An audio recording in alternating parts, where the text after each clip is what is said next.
In this video, we're going to show how to delete documents, collections, and databases. So in SQL, to delete a record, we would say delete from table where a specific condition is met. In MongoDB, we say db.collection.remove, and then we're going to specify the condition of where to delete this document. So for example, if I was asked to remove the customer a carpet from the customer collection, I'd say db.customer.remove, and then we'd search a carpet in the business name field. If I was asked to remove the first customer from the customer collection, I'd say db.customer.remove, and then I don't have any filter criteria, and then I could say true. This would just remove the first customer. If I wanted to remove all documents from the customer collection where the ID is greater than a number, I could say db.customer.remove, where that ID is greater than 6.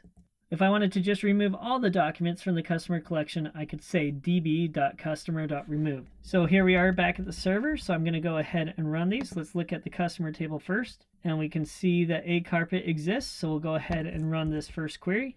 It says successfully remove one document. Let's look at the customer collection, and we can see that a carpet is no longer included. So now let's go ahead and run the second query. This should remove contemporary casuals. It says one document was successfully removed, and since contemporary casuals was my first document, it was removed. So this third query is going to remove anything where the ID is greater than 6, so that would be anything after this. So we'll go ahead and run this. And it says 7 documents were removed. If I go to the customer collection, we'll see that all 7 of those documents were removed. And then to remove the remainder of the documents, I'm going to use db.customer.remove, and this will remove all the remaining documents. We go to the customer collection, and we can see that the customer collection does not have any documents. So in SQL, to remove a table, you'd say drop table and then the name of the table. To remove collections in MongoDB, we'd say db.collection.drop. So to remove the customer collection, I'd say db.customer.drop. So I'm going to say db.customer.drop, and then we'll run this, and it says successfully drop the customer collection, and we can see that the collection no longer exists in our database. And in SQL, we could drop schemas by saying drop schema and the name of the schema. In MongoDB, we'd say db.dropDatabase. This would remove the current database. So you do not have permission to successfully execute this for security reasons, but you can run this and see that it fails. So I've gone ahead and copied this query over. I run it, and it says we're not authorized to drop the database. So I have here 4 exercises for you to try on your own. So pause this video, try these, and then come back to compare your answers.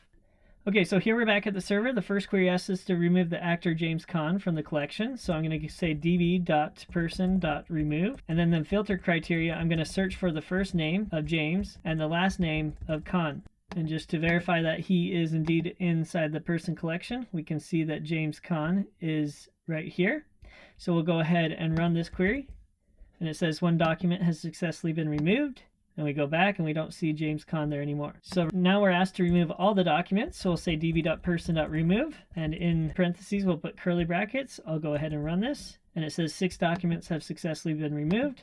So we go to the person collection and see that there are no more documents inside that collection. So now we'll go ahead and delete the person collection by saying db.person.drop, close those parentheses, and run this query. And it says successfully drop the person collection, and so we no longer have any collections inside of this Mongo database. So to remove the database, we'd say db.dropDatabase and run this. And it says that you're not authorized to execute this command, otherwise the database would be dropped.